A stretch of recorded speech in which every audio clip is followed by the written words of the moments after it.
Sitting cross-legged on the floor. True. Going to see Chicago, Frank. I'm very excited. Damn right. In anticipation of seeing Chicago, I've been watching Clear History.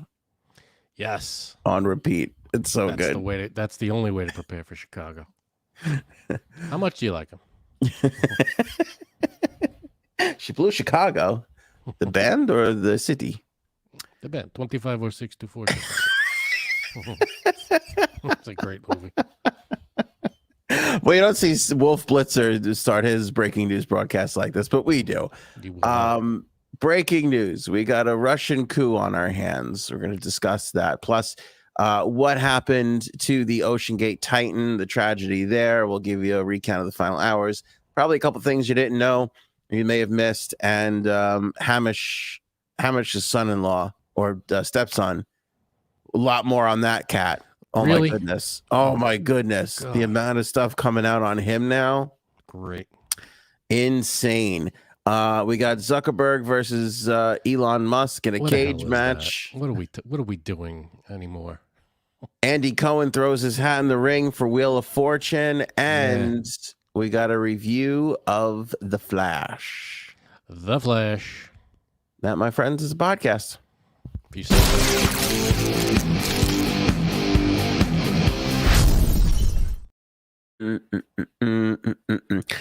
Russian coup, Frank. We haven't really talked too much about what's going on in the Ukraine and Russia. That war obviously still ongoing.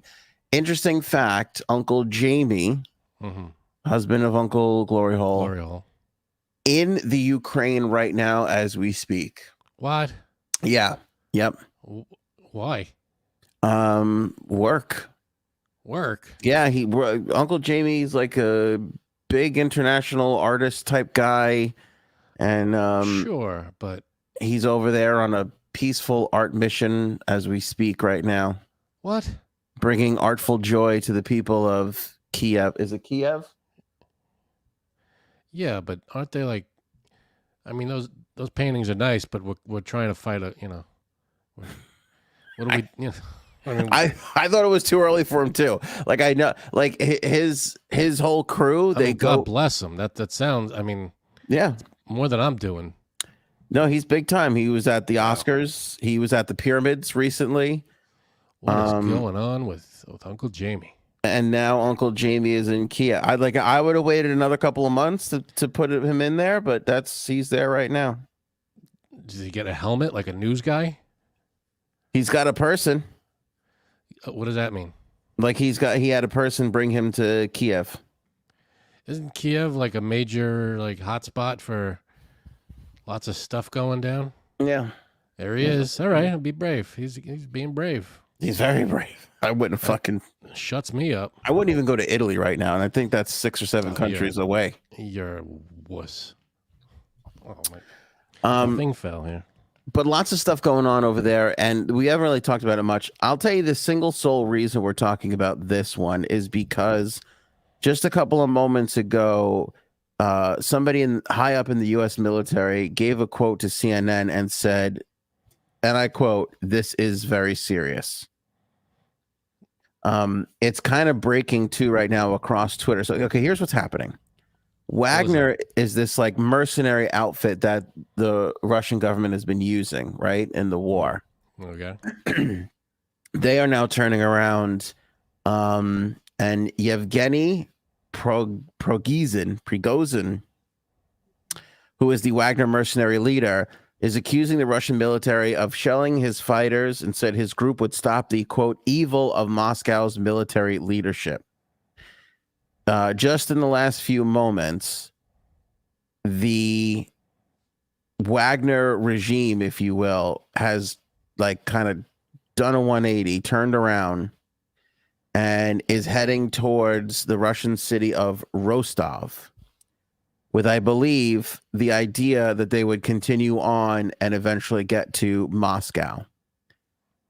Moscow is obviously taking this seriously because a couple of minutes ago on Twitter, I'll see if I can find it for you, somebody tweeted that they are scrambling tanks in the city of Moscow in anticipation of Wagner getting there. So wait, Wagner was brought in by Russia. Correct. To fight Ukraine. Now they've completely turned 180 and is pushing back against and is fighting against Russia. Right. They are on their way to the Rostov region, and the idea is because of what this gentleman is saying, that they are on their way. I mean, they're not stopping there. They're going to Moscow. See, now this whole time in my head, I'm thinking that this whole war is being fought in Ukraine, like on Ukrainian soil. Like I thought the whole thing was taking place. I didn't know that now it's being pushed into Russia. Like so I assumed that Russia was invading Ukraine and everything was being fought there. But now you're telling me the people who are invading Ukraine are turning around and going back and heading into Russia. Well, it seems like this Wagner guy is taking it to their house. Yeah, for sure. Nice. And Uncle Jamie told me that they are taking, well, not Uncle Jamie, but the news told me that they're taking cities back, actually, Ukraine. Love it. Winning cities back. And Uncle Jamie showed me a picture of, like, they have like a board, almost like a train station board, kind of showing like what cities are being occupied and which ones they've taken back. Sweet. Yeah. Go get them. Which again takes me back to this whole thing of it's bizarre that Russia, one of the world's great powers, is taking this. Like, this is a really. Well, Ukraine, they're no slouch. Plus, they've got a lot of help from us, so it's in terms of funding and artillery, weapon, everything. So, they're mounting a pretty serious defense. I don't know. This kind of feels like if we had to take Montreal, I feel like we could do it in 45 minutes. See, you think that, but who knows, all of a sudden, who knows who's coming in to help Montreal fight us? What are we going to do, hockey puck us to death? I mean, come on, give me a break. Hit with one of those, they hurt. They're heavy. Russia's security service launched a criminal investigation against Prigozhin and accused him of an armed rebellion.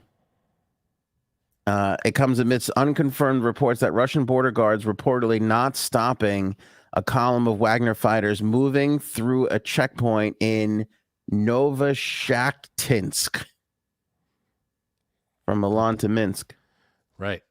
In Russia's Rostov region. So what they're saying is they got to a military checkpoint, and according to some people, unconfirmed reports, but this Wagner leader said that the Russian soldiers were hugging his guys on their way in. So not only did they not stop them, they were welcoming them with open arms and hugs.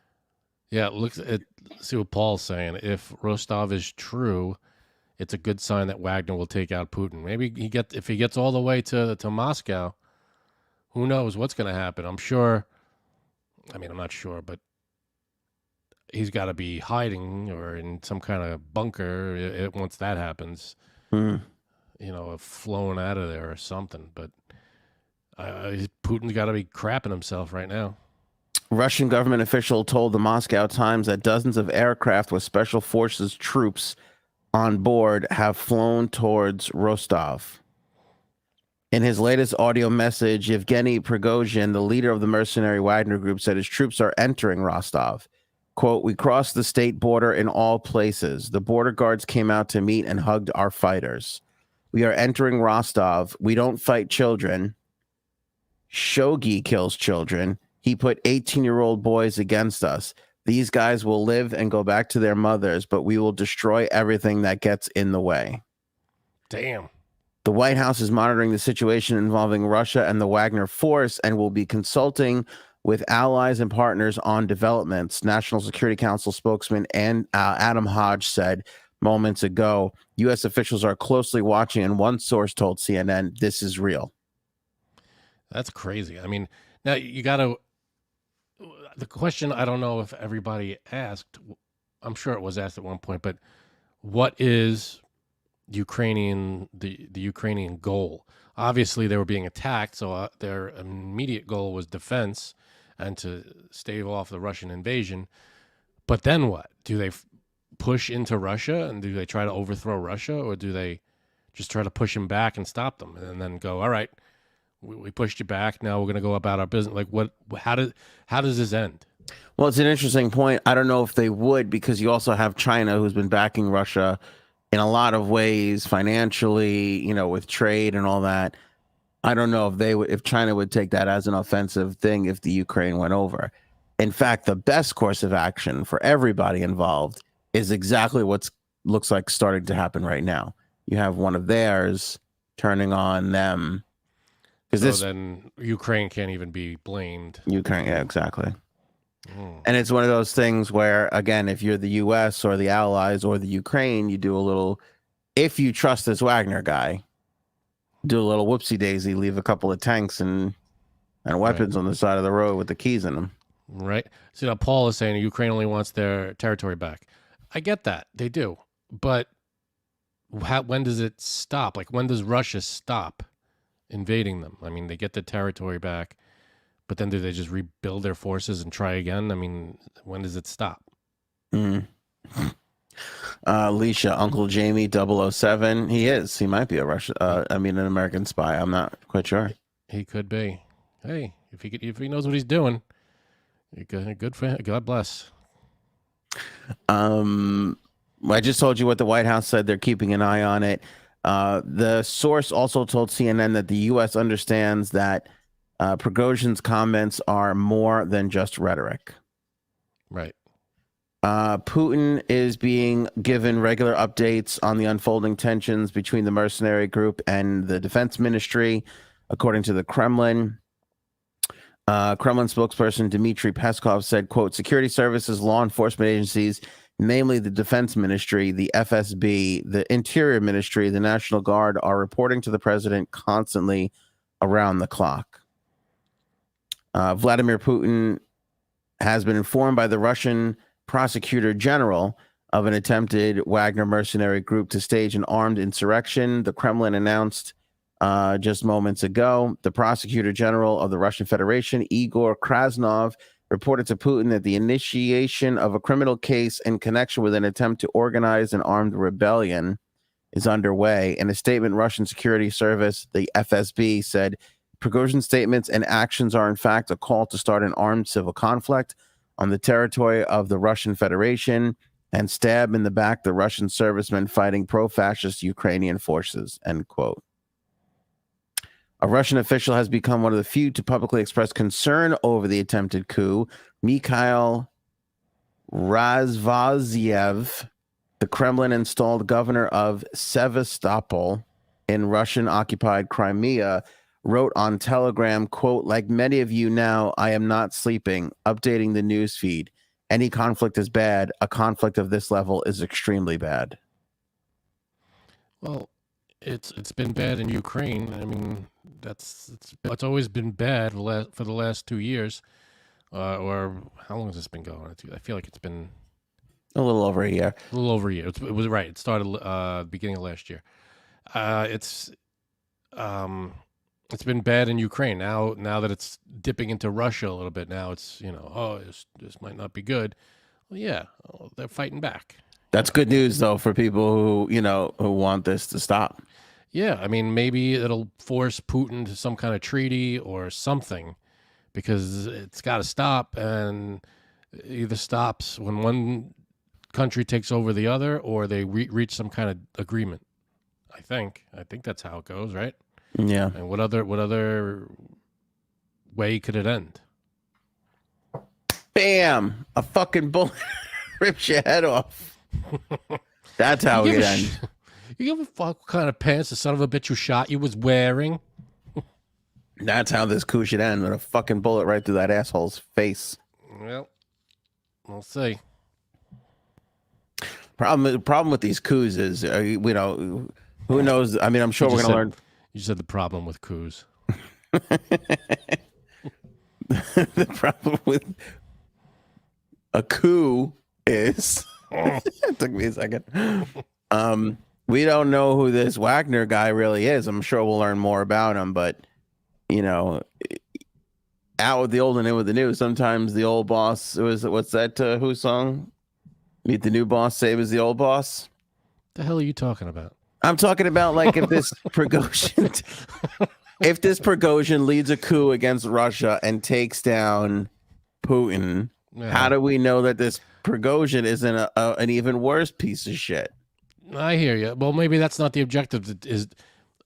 It might not be I'm kicking him out so I could take over. It could be I'm kicking him out so we could have some kind of democracy and vote someone in. Well, that's very hopeful of you, my friend. Yeah. And I hope so, but I mean, that's what that's what Castro was, right? Castro was, I'm freeing everybody and we're going to have our own country and it's going to be great and lead the revolution. And then he took over and fucking made it a communist nightmare over there in Cuba. So, well, yeah, but that's over now, right? Not really, because his brother is running things, isn't he? Yeah, but a lot of stuff's changed. I don't know.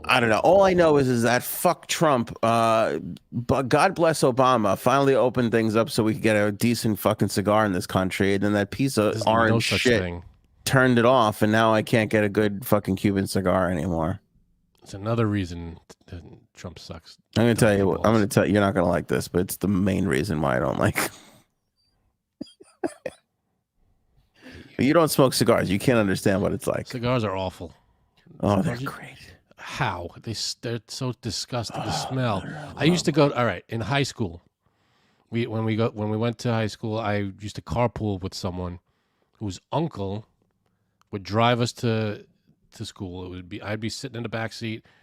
He would be in the front. Is this the one where he would diddle you? Is this because we don't have time? Different guy. Okay, got it. So I'd be sitting in the back seat, and he would smoke cigars, and the car stunk, and it would be 7:00 in the morning, and I'd be sitting there in a cigar smoke filled, disgusting, freaking car, and I'd get to school, and the teachers would pull me aside. Are you? What? I'd be no. I get because it would be all over me, and I would stink of it. It was the most disgusting smell, cigar smell, cigarette smell.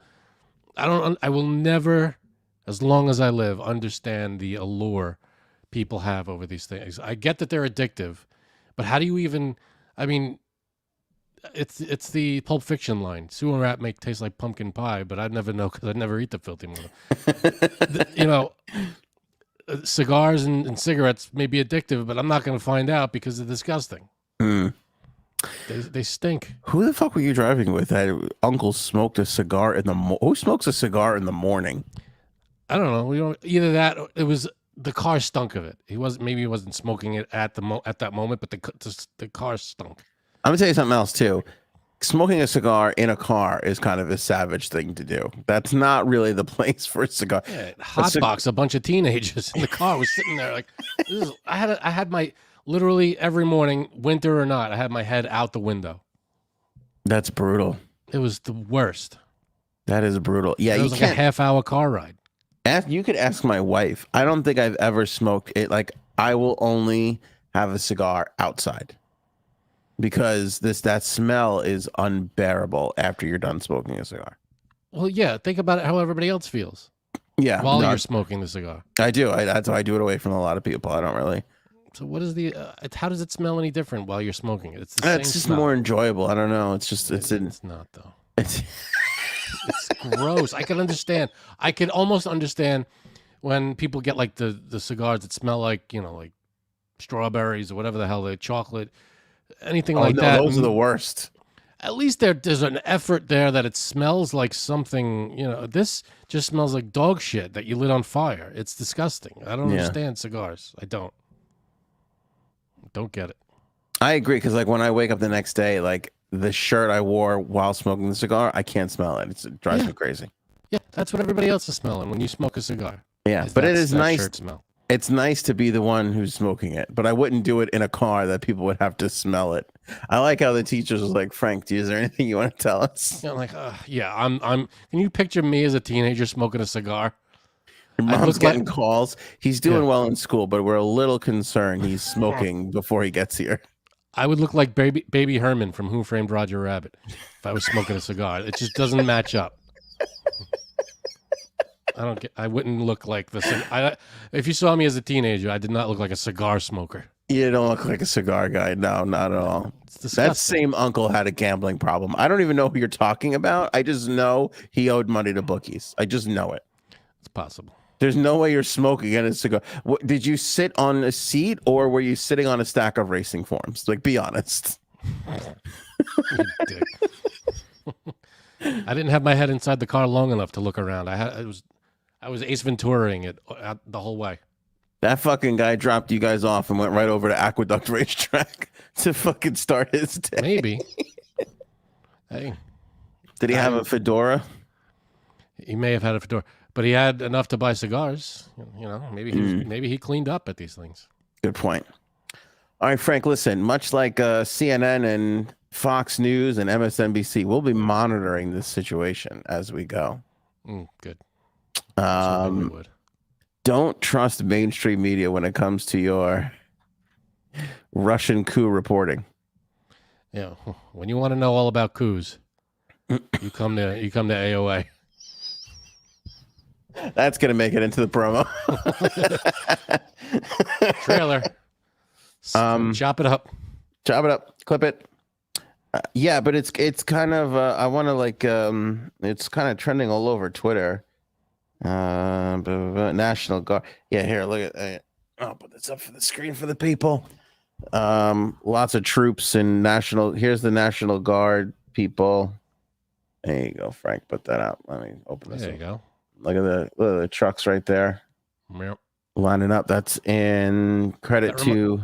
That reminds me of Queens when Hurricane Sandy. That's what it looked. That's what the Woodhaven Boulevard looked like. Yeah, that's at Scent Defender with that little clip right there. Thanks for that. Let me see here. There was one of like tanks pulling up into Moscow, which I wanted to show. They're already in Moscow? Yeah. Okay, here we go. I don't even know who this is, but they're blockading roads in Moscow. Here, we'll leave the people's screen name on there. You can see right there. So, yeah. See, there's some tanks in there. Big military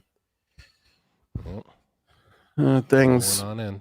Yeah, they're coming in. So, I'm excited. It feels weird to say that, but I like that Ukraine is, on the upswing here. Seems like it's not even Ukraine. Like they have nothing to do with this. Well, it's helping them. It's helping Ukraine. Oh yeah, sure, yeah, of course. But I think it's good because this is what everybody's been waiting for. Like somebody was going to get tired of this son of a bitch and turn the rifles around the other way, and it looks like we finally got the guy. So hopefully he's not a psychopath. That'd be good. You got to be crazy enough to fucking take on the leader of your country, but then sane enough to run. Yeah, to do it the right way. To do it the right way, and not just run in head first, like the guy in Lord of the Rings, and just blow up a bridge. Yeah, and you got to have a good. Honestly, I don't know. Not since William Wallace did we have a military leader that will rile some shit up and go, "Oh, I don't want to lead. It's been a while. I just want to be free." Yeah, like I don't want to be put in charge. And we default to that. I.e., here's a prime example. As soon as we kick the shit out of England. Who do we put in charge? The fucking general that led us. We were like, I don't know that guy. Let him be the first leader. But you know what? I mean, at least he was like, I'll step down after a few years. Yeah, oh, we got lucky. Yeah, that was brilliant. You luck out with GW. You don't get a lot of those. That's why we got a bridge named after him. whole bridge. Right. Yeah. Oh, here we go. Natalka Kiev at Natalka Kiev.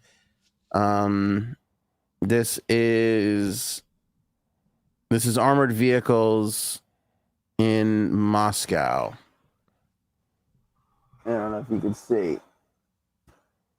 Yeah, there they go. Yeah. Now that's whose vehicles? Is it this guy's? No, the Russians. They're. Oh, it's the Russians. Right. Yeah. They're so they're getting ready. They're getting ready for the guy that's going to make his way there. I wonder how large his numbers are. The guy, what's his name or what's their name? Wagner is the group. Wagner.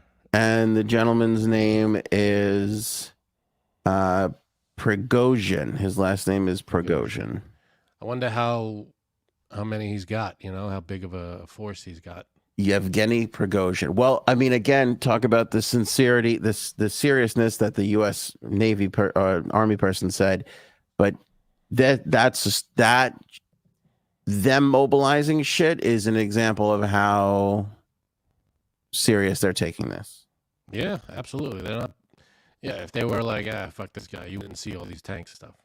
Yeah, if this guy didn't have some serious force behind him that he could mobilize, right, you wouldn't be seeing tanks running around. And it's 1 o'clock in the morning over there. It's almost 2 o'clock in the morning right now over there. So they're not getting up in the middle of the night to scramble. Right, tomorrow, Friday, today, what? Saturday. It's Saturday morning. It's Saturday at 1 o'clock over there. It's Saturday about 1 o'clock in the morning, almost 2 o'clock in the morning over there. All right. Yeah. Like I said, you're not scrambling, getting people up in the middle of the night to move some military stuff around if you don't have a serious issue coming. Oh yeah, no, they're getting ready for some serious problems. Hashtag Team Wagner. Right. Let's credit Paul with that. He came up with the first Team Wagner. It's a good one. If Prigozhin wants to conquer Moscow, drop fake Louis Vuitton bags in the city. I don't get that. I don't get it either. You ever like a joke structurally because it looks like it's hysterical, but you just don't get it? That's what I call that. All the elements are there. Yeah, I feel like somebody's laughing really hard at that right now. It's just not me. Moscow drop fake Louis Vuitton bags on the city. This is what happens when McDonald's leaves your country. Peeps gonna riot. That's true. By the way, Uncle Jamie, no bullshit, went to McDonald's. Did he get himself a glass of beer? He did. In the Ukraine, did we talk about beer glasses in Ukraine? No, I'm again referencing Pulp Fiction. Oh, really? Well, he went to, where did they go in Pulp Fiction? Remember where he says, I got a Royale with cheese? Oh, right. Burger King. Burger King. No, I was wrong. He went to another burger joint and got a glass of beer. I'm showing all Uncle Jamie. I'm gonna have to cut Uncle Jamie in on the ad revenue for this episode. That looks like a tasty burger. Can I have looks like right out of a commercial. Your beverage to wash down this tasty burger. And those fries, look at that. That looks like it's right out of a commercial. Yeah, and here's Ukrainian McDonald's right here. There you go. Look at that. Yeah. Very nice. You know how many McDonald's? It's still called McDonald's. Do you know how many 6-piece you know how many McNuggets come in a 6-piece McNugget? Here we go. How many? 7.5 because they're on the metric system. Hate you.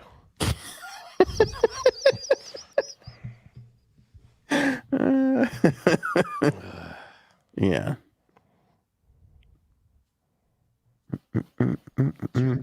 You know what happens if you're too short to see over the counter at McDonald's? What? Over there? Ukraine. That was just as good as the one you said. Thanks for bailing me out, buddy. No problem. Oh shit. Bowling for cotton ball. Metric thing. What? Bowling Wagner for cotton balls. Took Ukrainian cities for Russia. Well, yeah, they were hired. I wonder what spun him around. I think the killing the kids thing he didn't care for. He mentioned that in his speech. You know, all right, that'd do it. And then I guess maybe at a certain point, you did. Yeah, you read what he said, right? Yeah. You just kind of realize we're being backed by a loser here. There's no end in sight for this stupid war. Yeah, as you can tell, I wasn't paying attention to what you were saying. Yeah, so yeah, he saw that what they were doing was atrocities, and so he was like, "Fuck this," and turned around. Yeah, I mean, I don't know if he's necessarily, and look, I don't know if he's having a crisis of conscience or if he's seeing things the way America, the Ukraine, and most of the world is seeing things. It could just be that he's like, my guys are out here risking their lives and for fucking what? Right. Who knows? Maybe they're not getting paid. Maybe they're not getting paid what they're supposed to be, and that's part. Like, we don't know. This is just happening right now. What is this like mercenary? Like, how do you? Lots of questions pop up for me here. Sure. Number one, where do you even find a mercenary group? Like, what are they just sitting around waiting to be called? Craigslist. What are they doing? You got to put an ad on Craigslist. Gotcha. All right. You want a mercenary group? I can get one right. I can get one by 6 o'clock. It's like the A team. They're just sitting around and waiting for the next mission. But what are they doing? I know are they working at like U-Haul or what are they? Yes, They're at Enterprise Rental. They're sitting there and they're going, all right, well, I guess I got to go do my mercenary thing now. It's a combination of U-Haul and they're selling knickknacks on Etsy. Okay. Yeah. What else can you do? You got to be ready to go at a moment's notice. And then they get the call, and then they all hop in a truck and spring into action. And they zip right over. Put down your knitting, fellas. We got us a fucking war. We got a call. We got a job. Yeah. All right. I mean, okay. Yeah. Look, Paul says I'm right. The check's bounced. This is just basic reasoning and thought process. Probably the money's drying up. Could be. Yeah. I mean, I know. I put an ad out for a mercenary group, and look, we've got one coming in. All right. Solo mercenary group. Here she is, J Sabs, ladies and gentlemen. How are you? Don't mind the hair. Long stocking. Yeah, what do we? I forgot that I had them, and I'll put them back on now. We've already seen them. Oh shit. J Sabs long stocking. Everybody's already screenshotted it. You're already done. Everybody, you did not see that. You are not worthy. You are not worthy. Go ahead. Yeah, we're on the first thing. Yeah, we're going to the second thing. That's it. When Putin dies, we'll update everybody and let you know. That's not true. Once if they make their way into Moscow, we'll definitely be talking about that. Episodes brought to you by Oval, the new novel from Erin Campanella, the far more talented of the Campanellas. Agreed. She's got the book out, and it's the sponsor of this episode. It's a brand new novel. Link in the description below. Order it now. It's about a group of teenagers who are hired to take over the Ukraine, and then one day they decide, let's go back the other way and kill Vladimir Putin. You see, it's about whatever you want it to be. It's insanely topical. It is. It may not be about that. It's literally ahead of its time. Yeah. It's told that way through a group of kids who grow up together. It's all metaphor. Yes. But it's very apropos to what's happening right now in the world. People are loving it, by the way.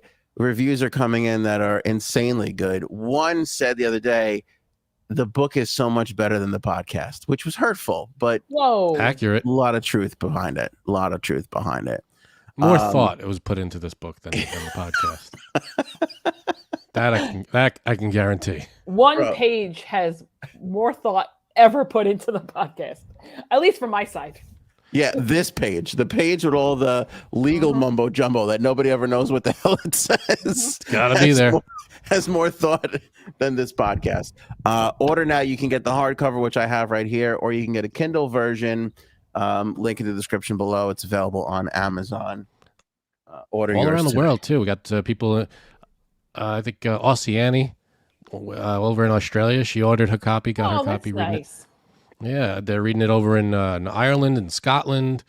All around the world, this thing is available on Amazon. So pick it up when you can. Appreciate it. Yes, it would be greatly appreciated. And it's still June. So if you order in June, you send a picture over.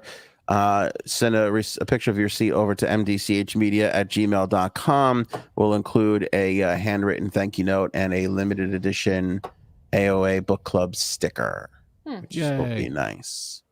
And a picture of my feet. And a picture of Janine's feet. That's lovely. That's binding. Yeah, I don't give them to just anyone. Okay. You got to buy a book. That's right. And be a giant perv. Since our last episode to this one, we learned that the 5 people in the OceanGate Titan were crushed and killed. Relatively almost instantaneously. The theory right now is that they were dead from Sunday. Yeah, that they got to which is it's weird because this thing supposedly made a bunch of trips down there and it was fine. Well, I don't know about fine, but it made it. And this time it got to what happened. It got to a depth that I couldn't handle, and then The thing just collapsed on itself, and that was it, and exploded. And that was, I mean, you see these. There's a bunch of animations that they have, like it's on Twitter. Yeah, they show like an animation of the thing, of the implosion, and it just looks like a Coke can. It just crushes and then explodes, and it's like, so that happens when the pressure is just too much and it just can't take it. Right. Also, I have a new favorite hate word, and that word is submersible, because I fucking can't stand that word right now. Okay. I'm with Janine on this. The submersible word people have been using way too much. It's still a submarine. It's the word of the year. What's the difference between a submersible and a submarine? Great question, Frank. Great question.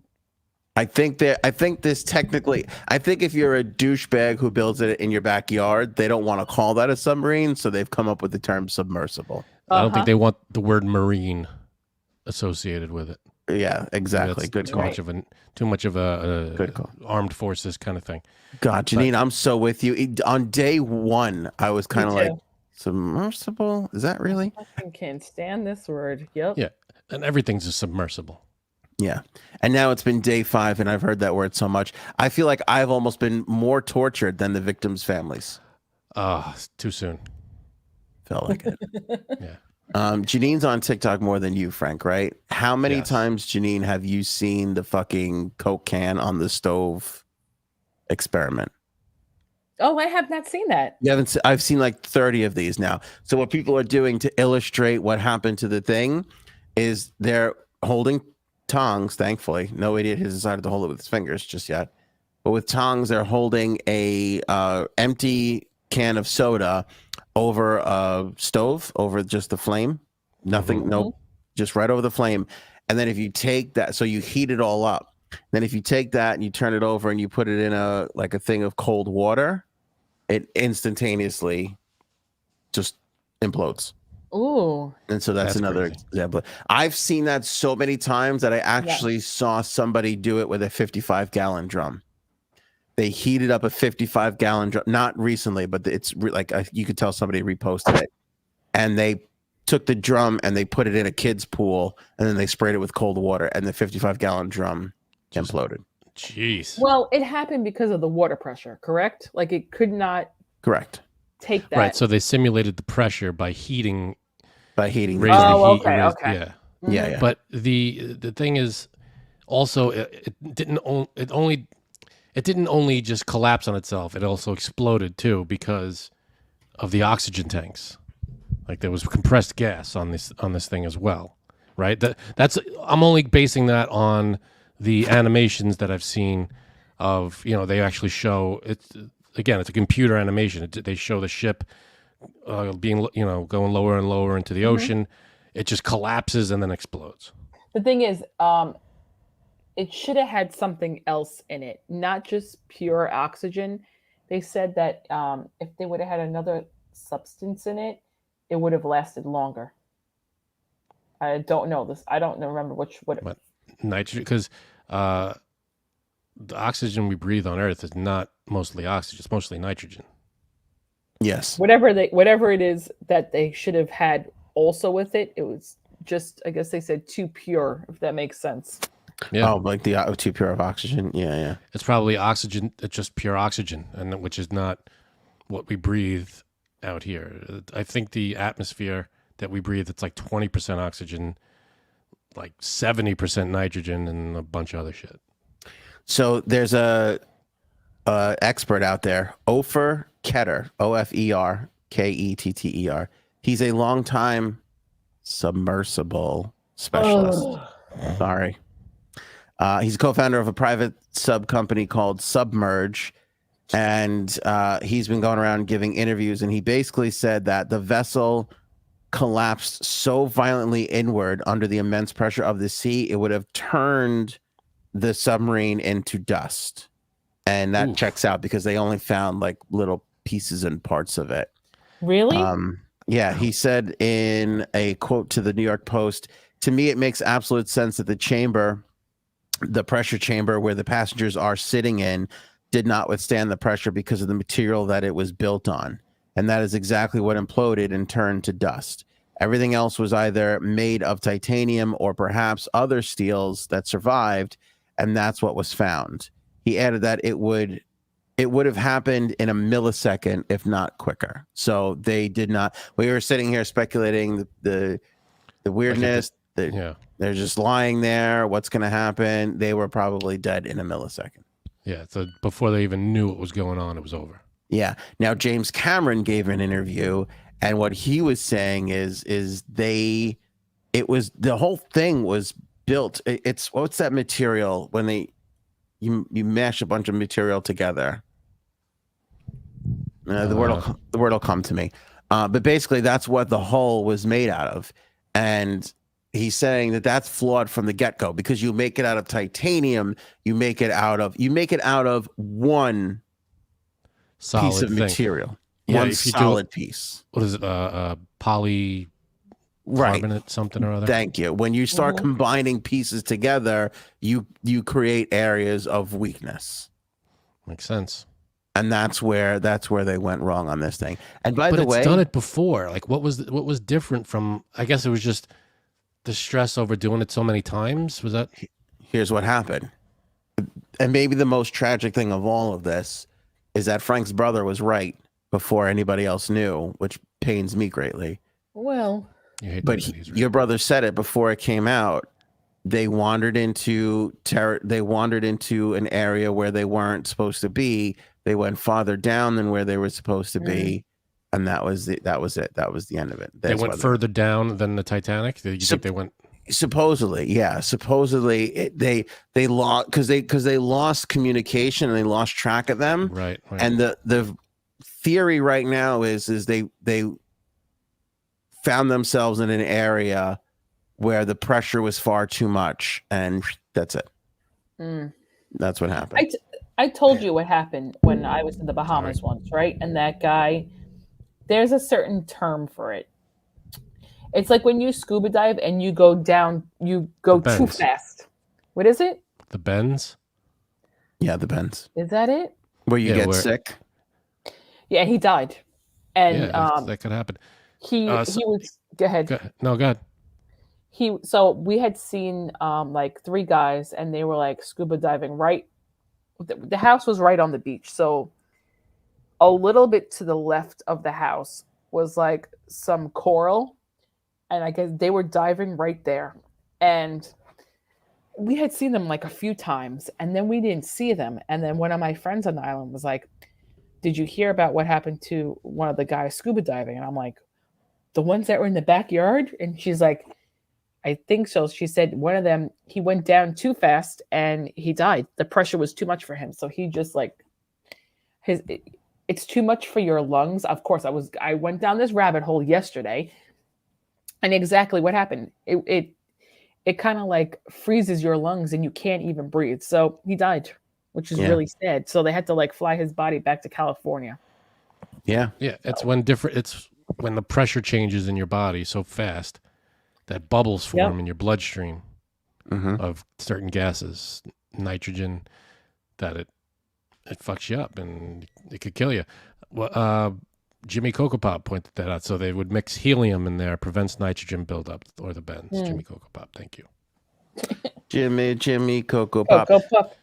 By the way, the material was carbon fiber, which is a man-made material, which is basically you're taking a bunch of stuff and just who said particle board? Christy, it's kind of like particle board.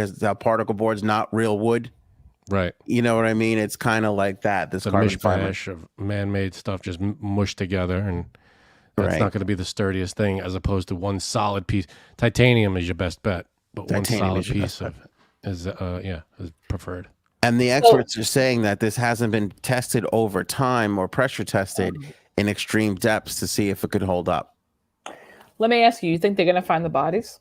No. And that's what this guy is saying. They are dust. Pulverized. Oh, shit. Really? They're turned into, that thing collapsed so quickly and so at such a high pressure, whatever was inside, it was just completely pulverized. Yeah. So the front, the where the window was, that was titanium. The back where the oxygen and everything else was titanium. The middle was carbon fiber. So what they're finding are the outside parts where the people were is gone, and that's what they're saying. It collapsed so fast, it is just dust. They're not going to find anything. Yeah. Damn. Completely pulverized. No, you're not going to see everything that was in there. Is like you said, dust. Now, here's my thing. Why would you do this? Just why? Yeah. Well, Why would you say, you know what? First of all, you're not supposed to go more than 130 feet scuba diving. Like, you could kill yourself. Well, yeah. Well, that's if you're not in a vessel. Right. You just So, but like, this is like a lot more than that. This is what they went down. 12,000 feet. Well, 12,000 feet is the Titanic. Right. They apparently they went further than that. They got lost and they dove way more than that. So, just the immense amount of water pressure on you. Yeah, they didn't stand a chance there. So I watched this whole thing from James Cameron, put out a bunch of videos and did some interviews and stuff. He got invited to go on this, and he was like, I'm making Avatar 2, so I can't. That's right. I saw that too. But as he was talking about it, he was saying these people are part of a community. Like, they are like Disney adults. Like, they just, you're like, why would they go on this? You got a lot of these nut jobs that are just, they live for this shit. And this is like, the people with a ton of money that do thrill-seeking adventures. They climb Mount Everest. They do safaris. They do all this crazy stuff in extreme conditions because they have the money and they're not going to a 9-to-5 job. Yeah, so but not. I mean, part of that. But the other thing is, there's people who are just strictly into the deep sea diving. Oh, yep. And those people, like, this is, when you think about it, what else is there down there to look at? Like, this is it. The Titanic is the biggest thing. I saw a woman who went on. She went on this submarine with remember we talked about the CBS News guy who went because he was invited, and he said how unsafe it was and dangerous. We talked about it on Wednesday. Yep. On that dive, there was a woman who paid the $250,000. It was her 6th attempt at going down to the Titanic. Now, did she say she got sick or no? Did she feel sick? I can't remember if she said she felt sick afterwards, but she was literally in tears when she saw it. Yeah, can you imagine being like, you were almost on this thing? I have to be honest with you too, and not to belittle people's passions in life, but I honestly thought poorly of her because she's sitting there fucking crying like, this is unbelievable. Pay $250,000. I'm looking at it going, I get you're that close to it, but you're still so far away from it. Like, the difference between what she did and what I could watch on its screen from a robot being down there, same fucking thing. It's the same fucking thing. Now, you're far more comfortable in your living room. You think because there's a lot of people who are obsessed with the Titanic? It's the diving and the Titanic together. It's the both things. And like I said, if you're into deep sea diving, there is no other, like, if you're into travel and exploring, where else are you going to go but the Grand Canyon or the pyramids? Or like, there's only a couple of things on that bucket, top of Mount Everest. There's diving things that are. I mean, the Titanic is huge, of course. That's the Super Bowl. That's the big one. Yeah, there's a lot of other things to see underwater, but yeah, the Titanic is a huge deal. And to your point about the thrill seeking, that one I think is more intriguing because of how deep and how far down and isolated. You are right about that, because also they can't move it because they said if they moved it, it would fall apart. It would collapse. That's it. And I guess it's still pretty intact, that one part. So I don't know. To me, I love the sea. I do. And I like to explore the sea. Every time we go someplace where there's water, I want to go snorkeling. Like, I love to see the fish. I love to swim underwater and just see the sea. See the sea. But there's people who are just not into it. But I could get people's like obsession with it because it's so much of it is unexplored. Absolutely. And I remember one of the last cruises my wife and I went on. We went scuba diving. You're 20, 30 feet under the water, and it's not that, you're not hundreds of feet, but you're swimming around with some cool stuff, and there's coral, and you're not in the middle of the ocean, but you're far off the coast, and you're down there. It's exciting. I get that. Wait, you scuba dove or you went snorkeling? Yeah. Not scuba diving, snorkeling. Yeah. But, you leave the surface, you go under like 10, 20 feet, and you're swimming around. But yeah, it's exciting to be out. You're not in a tank. You're in the ocean. You're surrounded by whatever. But it's exciting, and we had fun. We were out there for an hour. But no, something like this, I see the allure of wanting to see the Titanic, but of course, actually doing it, no. Oh, I get it, and like you said, seeing all the cool stuff. Like I forget where my wife and I were. There was a shipwreck. I thought it was so cool. We got so close. It was amazing. It was so fun to see. I love stuff like that. But for this, the amount of danger you're putting yourself in, and the pressure, everything. Like if they came up with some sort of technology where you could wear like a spacesuit and you could really be in there on the Titanic and whatever, okay, that I get. But you're basically, you're so close to it. But my point is, you're still so fucking far away from it. Yeah. You're looking through a window this big. Yeah. And you're like, there's a light on, and you're like, what am I, And those people, this woman was like, I made it. I'm here. Like, are you? Because, right. I guess there's probably something to, I'm 5 feet away from it. I'm sitting among but still, yeah, I know. I guess so. Like if that were me and there was a shipwreck that was, 50 feet, below and off the coast, so that would be more fascinating to me, being able to scuba and swim in and out of that thing than to go to the Titanic. Yeah, it ain't worth it. There's a reason why we haven't been able. Not a lot of people have gone down there to see it, and we can't get it, and it's just going to be there. The whole thing was they couldn't get to these people sooner because there was no way of them getting to them. Because I said, like, the first thing I said was, how are they going to find these? Okay.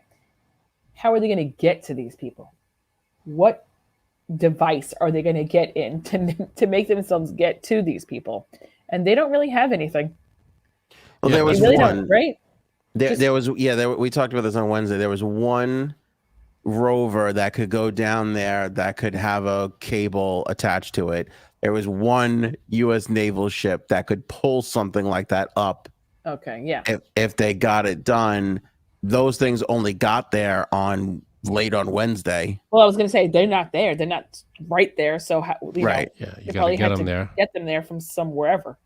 Yeah, but it was all for naught because they were already dead on Sunday. They were already dead, and people got really pissy. I remember one of our friends sent the thing that so the government has audio detection in the water just to make sure that there's no submarines coming around to the United States, right? Submersibles. Ugh. Or submersibles. Somebody in the government spoke to, I forget which outlet, out of Wall Street Journal, out of anonymity because they didn't want to get in trouble and they didn't want to say what the defense system was that they had. So that thing picked up a sound on Sunday, right around the time when the submersible went missing.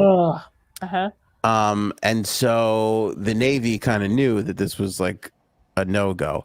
But the thing is, too, at the same time, you have that information, it needs to be analyzed, and then you're doing search and rescue, and you also heard this report of banging. So it's kind of like you've got to, although one is probably true, you got to follow both leads, right? Yeah. Why would you? When you're doing that kind of thing. Yeah. When there isn't 100% certainty of something, it's probably worth taking, why don't we just go look and find out? Right. Because you can't find out that, that bang was something else and they were alive and you would have been, you just can't have that. You can't have that be part of the story. No.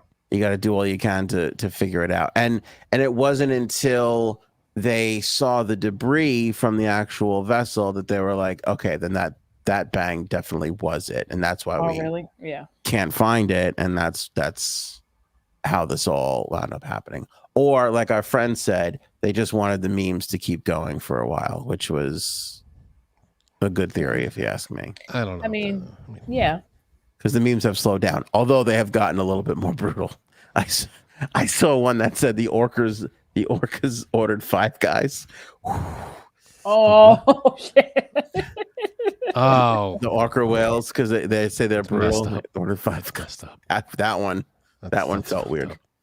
up. And then I saw this woman who's a Morticia. What do they call it? Mortician.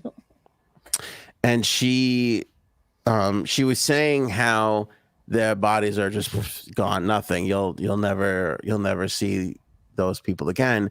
But she was pointing, and I'm watching this. It was so super scientific, and I'm like, oh, maybe we'll ask this girl on the podcast. She can explain this to us. And I was like, I don't know. And then at the end of her video, she's like, but can you explain the tapping? She's like, I can. It was the ghost from the Titanic. And I was like, okay. Oh, I was like, oh, you all lost. right. You lost me. But I will say she did have a clip of the tapping in there. I don't know if it was the real tapping. I actually meant to look and I forgot.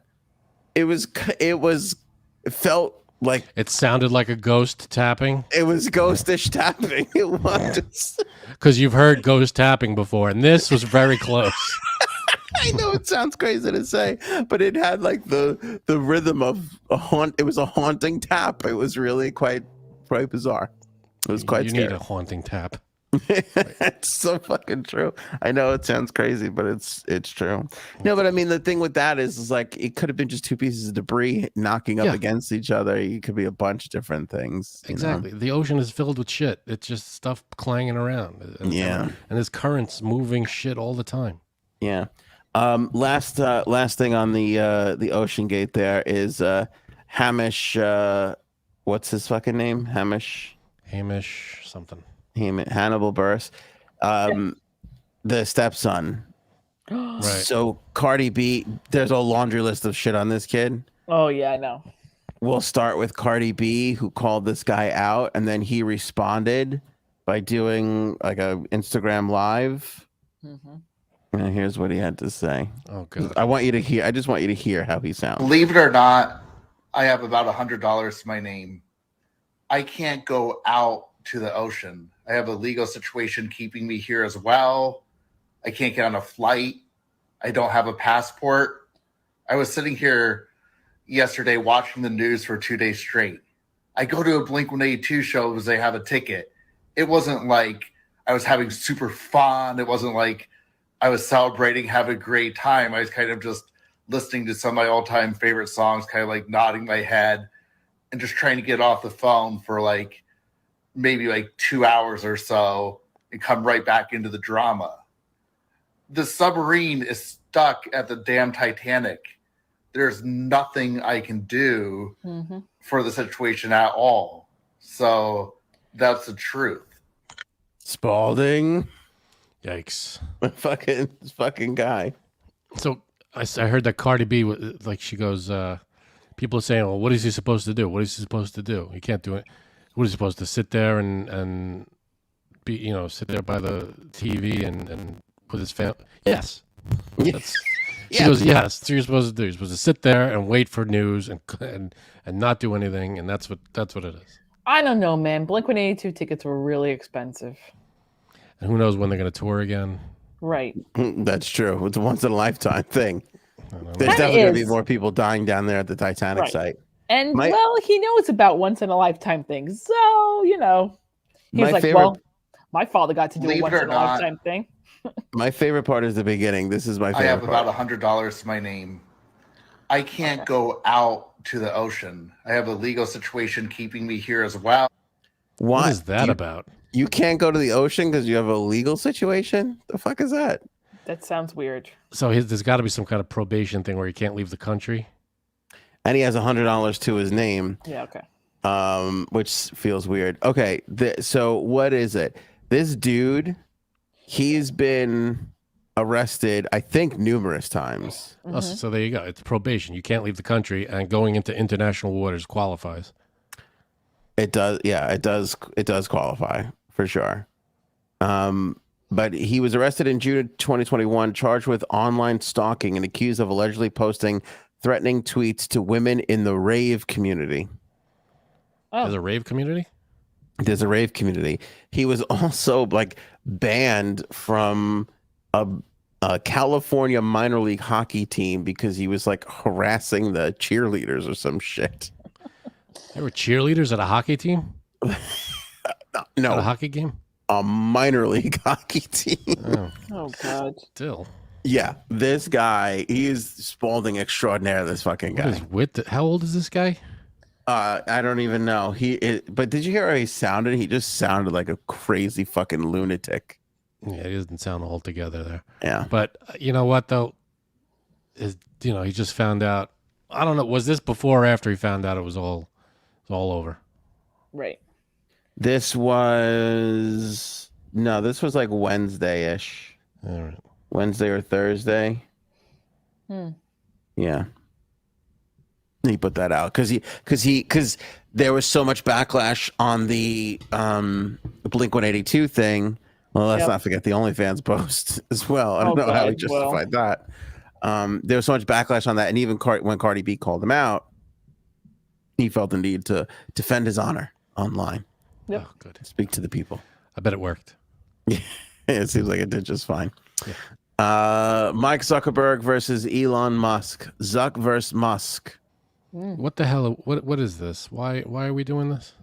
So Zuckerberg is planning on creating his own Twitter. Okay. Facebook and Instagram's not enough. He's going to create a new Twitter called Threads. And Musk apparently took exception to this and said something on Twitter, to which Zuckerberg replied with like a kind of like, name a place, name a place and time. I'll come mess you up. That kind of shit. And then Elon was like, how about an octagon in Vegas? And then it just kind of built from there. My money's on Zuckerberg. Zuckerberg, by the way, is like a jiu-jitsu guy now. Yeah. He's been training in Brazilian jiu-jitsu. By the way, Brazilian jiu-jitsu is some fucked up shit. Like jiu-jitsu, okay, those Brazilians took it to another level. Yeah. There's two things the Brazilians have gone over the top with: jiu-jitsu and steakhouses. I was going to say and waxes, but I don't mind that. And three things. Excellent point, Jay Zabs. Three things the Brazilians have just been like, oh yeah, and I'll raise you one. So, I don't know if it's really going to happen, but fucking Dana White's kind of stepped in and been like, they could do it at the UFC. We can make that work. Okay. I mean, why the hell not? We just let them kick each other's ass. I mean, is that? I don't know. I guess charity. Are they doing this for charity? Yeah, all of our mental health for Okay. pure entertainment of us laughing. Listen, Is, I don't know. I mean, Zuckerberg, I feel like, is picking on a weakling here. I know that Mark Zuckerberg is a Brazilian jiu-jitsu master. right. Believe me when I tell you, I would fuck that guy up in seconds. I don't think you would. I'm not a fighter. I No. would drop that orange-haired weirdo in seconds. Ooh. I would don't know. fuck him up. And I'll tell you this. I will take any guy from Queens over Mark Zuckerberg. Any one of them. What do you mean take him? I would pick any, if you, like, white man can't You would jump. think You any guy pick- from Queens could kick his ass? Yeah, you pick the opponent. You pick my partner. You pick anybody from Queens, and I will put money on them over Mark Zuckerberg. There's just no fucking way. There's just no way. I don't know, Brazilian Jiu-Jitsu master or whatever. Yeah, and listen, I get it, and that stuff kind of plays, but if you're talking about a cage where anything goes, give me the guy from fucking, I don't know, man. give me the guy from Elmont, 100%. I don't know. 100%. I think he's got one over on you. I don't think he's the guy from the Social Network movie that we remember. No, he's definitely not, but I will fuck him up royally. I don't give a shit. Right. I think I could fuck up Elon Musk too. I feel like Elon Musk would weird me out a little bit more. I feel like Elon's a little greasier, kind of hard to get a handle on. He is a little greasier. Yeah. Yeah, I think Zuckerberg was going to kick Musk's ass. That's my. Oh no, I think Musk is like that crazy. He's got that crazy strength. Like, I think 'cause he's he's older and nuts. slower. I don't think I think Zuckerberg is a little younger, and he's got the training. I don't think it's. Let's take a moment to recognize Janine's growth here. She said crazy strength. We all know what she really was trying, what she would have said 5 years ago, right? Right? No, So I that's wouldn't. growth. No.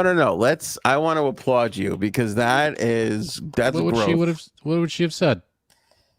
Oh, Starts with a word we don't really say anymore that starts with the letter R. Blank strength. You never heard that term before? yes, he has. Yes, he has. No. Oh, He's yes, been drinking. Leave him Yeah, alone. he don't know. He don't Yeah. know. I don't know. What you're talking about. I've that been was- drinking. I've been drinking. That was growth, Janine. I want to applaud you on you're becoming a person. Got It's it. amazing. Got it. Did Okay. your wife have to tell you? Maybe. But I got now. I have it. And yeah. Okay. Might have came up in the chat. And Zuck Okay. Royal Rumble only on pay-per-view. I haven't bought UFC in a long time. I would buy this one. How could you not? Do they have is pay-per-view a thing anymore? I think so. I don't know. Last couple of pay-per-views I watched on TikTok live. Wow. Right? Yeah, it's just hard to. It's hard to fork over money for UFC fights that last 39 seconds. I just have a hard time doing, especially, and it's not a cheap thing. It is No, it's I'm an not, right? Italian from Queens thing. I just started paying for cable 3 months ago. Okay, we're just not used to paying for cable, my people. No, definitely not. Remember We the have box?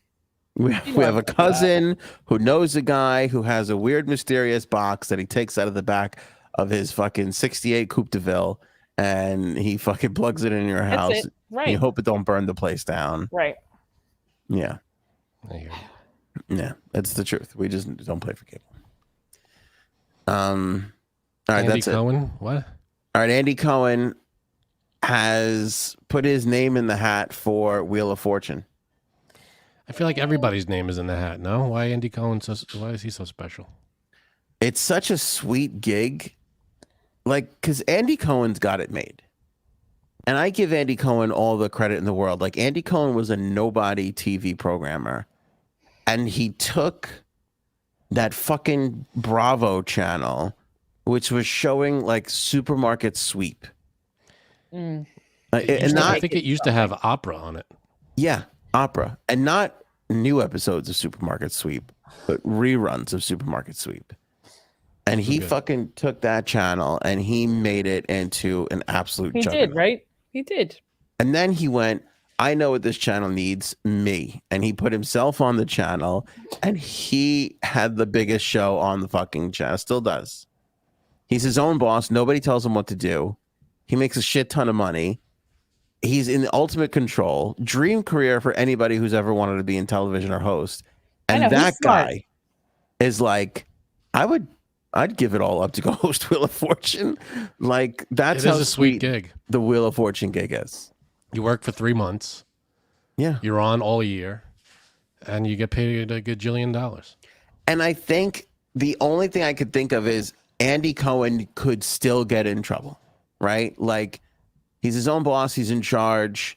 But if he says the wrong thing or somebody says the wrong thing or one of those housewives flips a table and injures a small child and the whole thing could be gone tomorrow. And I think he knows that. Whereas in Wheel of Fortune, there is literally nothing that could go wrong. All right. No one's fallen on the wheel yet.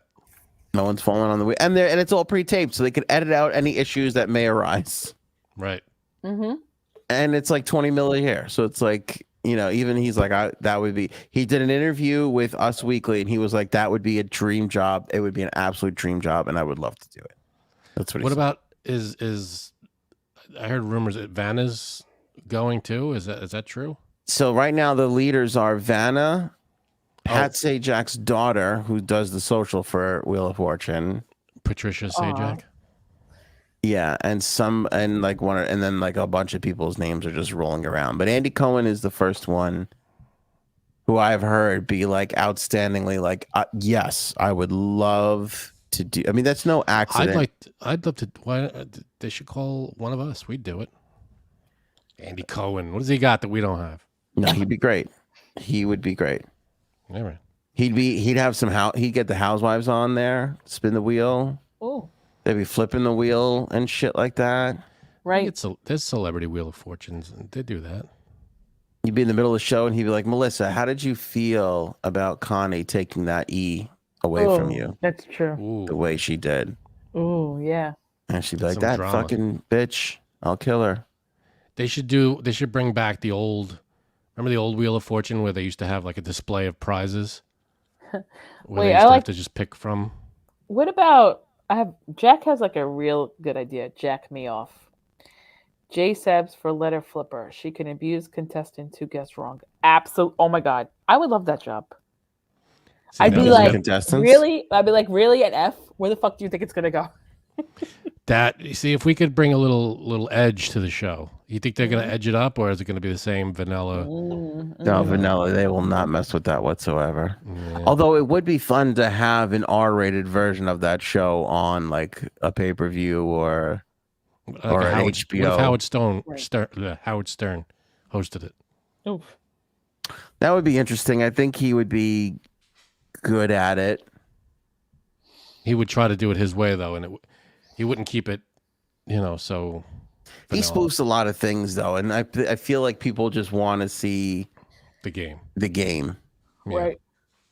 Like they just want the game to be played. They don't want to, Right. which is why Pat Sajak's been so great. Like for an example, like Pat Sajak would vote for Donald Trump 6 times tomorrow if he could. He hates Bud yeah. Light and trans people, and he just is worse than Kid Rock. And people are like, no, it's fine. He's great. He says nothing. I love it. What was I gonna say? I just had someone that would have been perfect, and I can't think of it. Went right out of my head. Damn. Come back to me. Oh, see, Annie, could Meghan Markle do it? Oh, what about Mayim Bialik? They screwed her over with Jeopardy. Put her They on. didn't screw her over. She sucks. She's terrible. She wasn't terrible. It was wrong. She had no business being there whatsoever. Ken Jennings cannot. If Ken Jennings doesn't host Jeopardy, he's fucking filling out gas tanks in California somewhere. Okay, it's the only job the guy can do. Mayim Bialik could be another. She could go on another sitcom and Ken do all that Jennings. shit. He's on the other show. He's on what's it called? What the freak is that show's name? It's the show where they ask all these questions, and there's a guy Jeopardy. at the top that you Who have wants to to beat. be a millionaire? No. I can't think of it. I'm blanking tonight. But there's a show he's on, and he's one of the people that it's like he's the trivia master, and they have to answer all questions against him. Nobody watches that shit. He needs to. Jeopardy is his place. It's his show. With Mayim Bialik with her bullshit. Right. And look at me. Isn't the world wonderful? I'm Mayim Bialik. I'll never Chase, that's it. I'll never forgive her or any of those other pricks that were on that fucking TV show that I can't stand.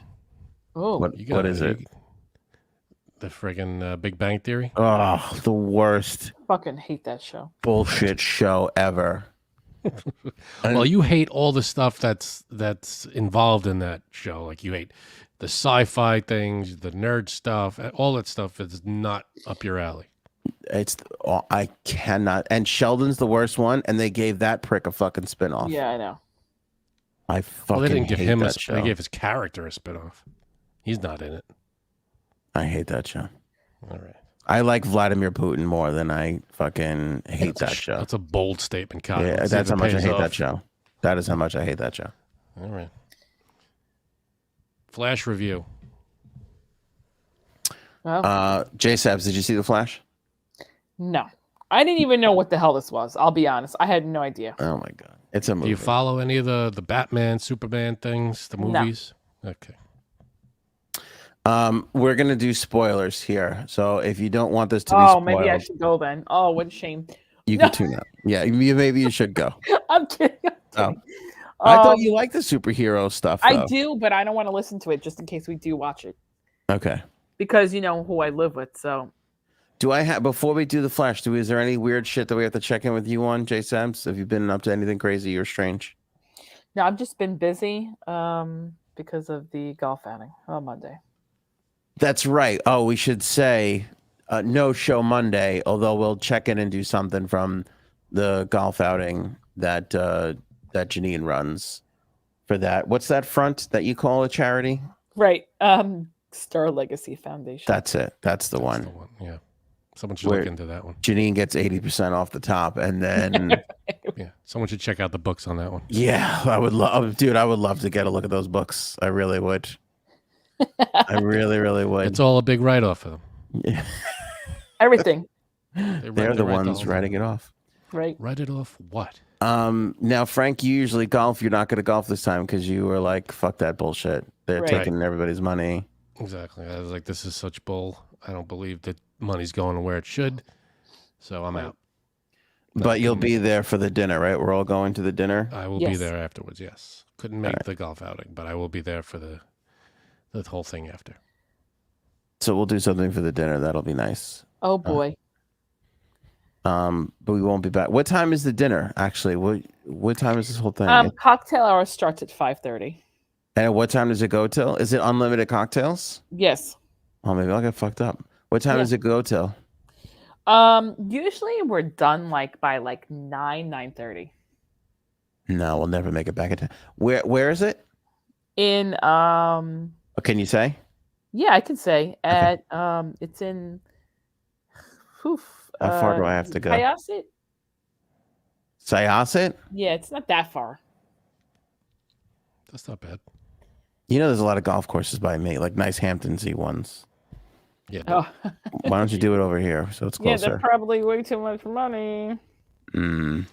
No such Oh, I'm thing. sorry. It's Woodbury. It's not Syosset.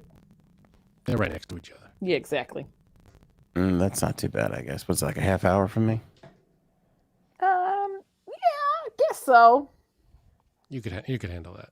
I like this. Live Golf is gonna buy the JSAPs Oh. outing.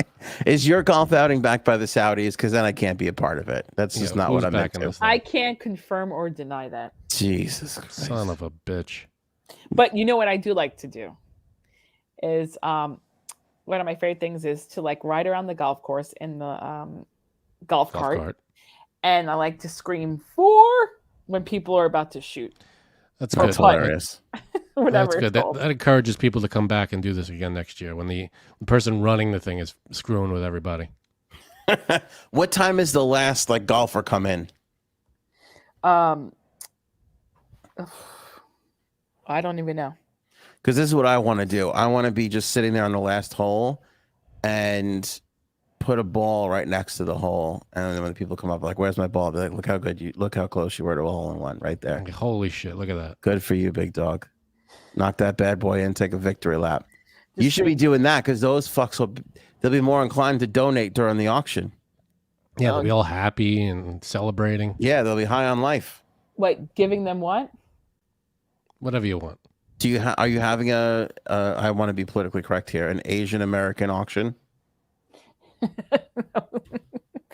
We do have raffles and we have silent auctions. So the deaf people can't participate. See, I'm uncomfortable with that. Listen, deaf or racist, you pick. Is there braille for the people who can't hear? Because now I'm That's offended. It's the one thing we don't have. The Dear one God. rule you can't talk about about silent auctions. That's the rule number one. Right. I screwed that whole line up. Shh, the silent auction. Quiet. You can't talk about this. Told you. Why is Too it so bad- quiet? Shh. Shut the fuck. Too bad you were not golfing though, because we do have a new tequila sponsor, so they'll be serving up some tequila drinks. Whoa! I big got- It's open time. bar afterwards, right? Yeah, but still, I like to, we like to, Drunken make people- golf. That's the way make to people play. have fun. Who's the tequila sponsor? You want to throw a little plugger out there for them? Oh, let me see. Is it Hornitos? No, I honestly don't even know. I Oh, don't know good. if I have. I don't know if I have the name on me right now. Yeah, because you're too worried about cooking the books and fucking running a legit outfit. That's why.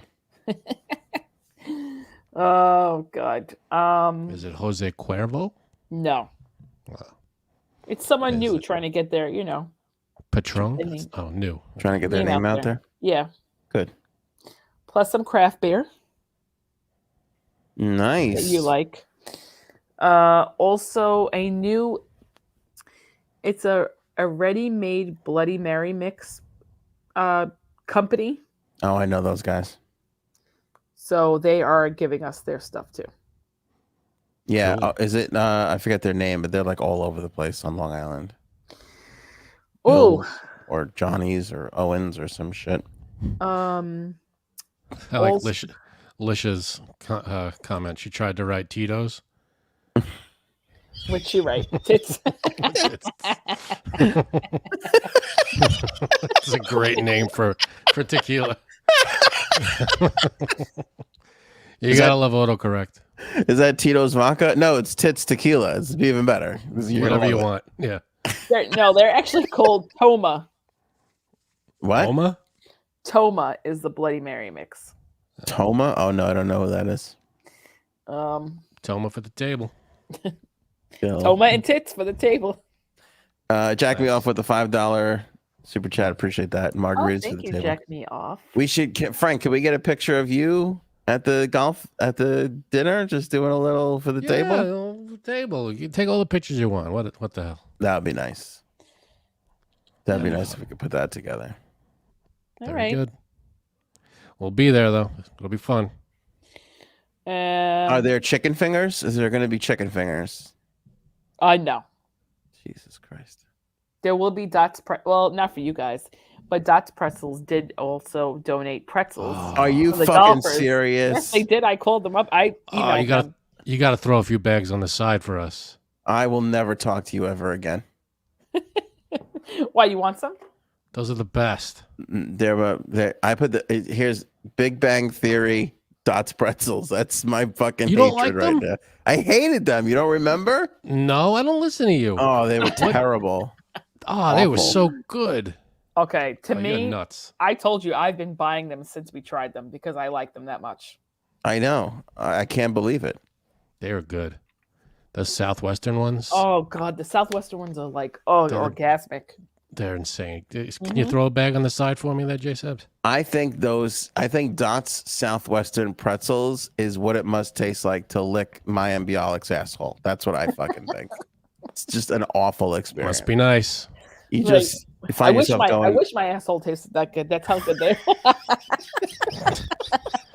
That's called double jeopardy. I don't-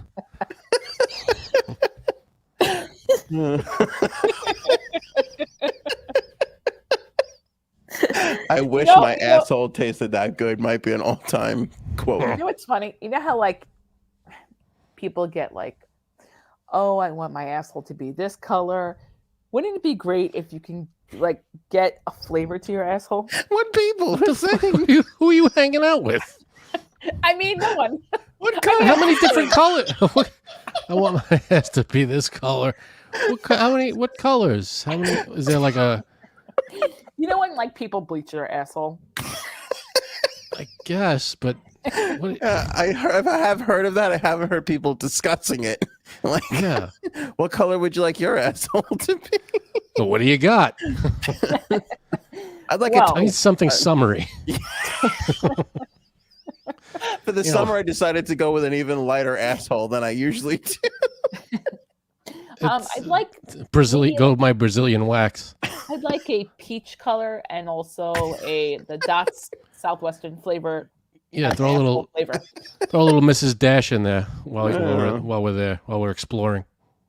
Flavor and color of your asshole. You know, you say it as a joke today, Jay Sabs, but tomorrow somebody's going to start a business, and that's exactly what it's going to be. There's a Better market not for steal that. my idea. Better not steal my idea. Okay. Flavored assholes. Well, if anybody's gonna flavor them, Dots sounds like a good idea. That's the ultimate dot right there. No, my bet is on Doritos, because who wouldn't want a Cooler Ranch asshole? I mean, that's where Oh it's. God, I know, right? I wouldn't go with the spicy nacho though. Can't imagine that would feel good. No, I don't think so. Oh man. Well, on that note, All right. You go ahead. I know you got some papers to shred, J Sabs. Go for it. We're gonna review The Flash. Why do you think I'm sticking up for Trump with the papers in his house? Oops, I mean what? What? All right.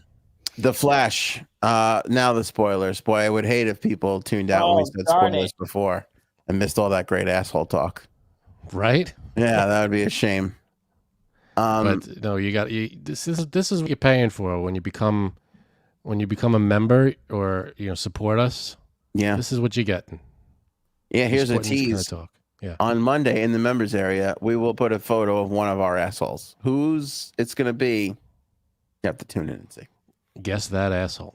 Mm-hmm. Hosted by my MBL. Hosted by my MBL. Brought to you by Dots Pretzels. All right, The Flash. Stop fucking around, Frank. This is a serious movie review. Okay, let's review this fucking thing. I have to be honest with you. I thought I had such an amazing and wonderful, fun experience watching The Flash. Yeah, it was a good movie. I enjoyed absolutely loved it.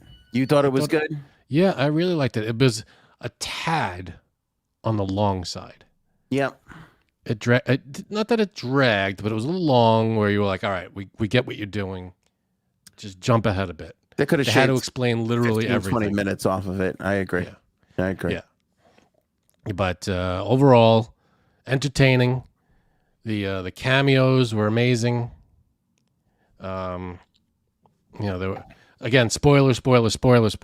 So, but before you get to the spoiler, nobody went to go fucking see this movie. It cost them $200 million to make. It made $55 million in the opening weekend. Yeah, nobody went to go. Yeah, they're waiting for it to be on Netflix or whatever the hell. Maybe. Go ahead. What'd you think? What'd you think about it? I thought well, it's not really a spoiler. It's in the trailer. Michael Keaton. I thought he was amazing. So I think they were making that a surprise, and then I don't know if it leaked and they couldn't, or if they just thought this movie kind of really has nothing, if not for Michael Keaton as Batman. It needed that. That's one of the probably why most people saw it, because holy shit, Michael Keaton's back as Batman. Yeah, I'm in. Yeah. And for me, that I think the greatest one is the greatest Batman movies are the ones that what's his name did in the Tim Burton? No. In the 2000s. Christian Bale and Nolan. Christopher Nolan, thank you. I think the Christopher Nolan movies are the best ones, but Michael Keaton, it's unfair to ask 30, 40, 50-year-old guys this question because it's going to be Michael Keaton, right? Yeah, I mean, he was Batman.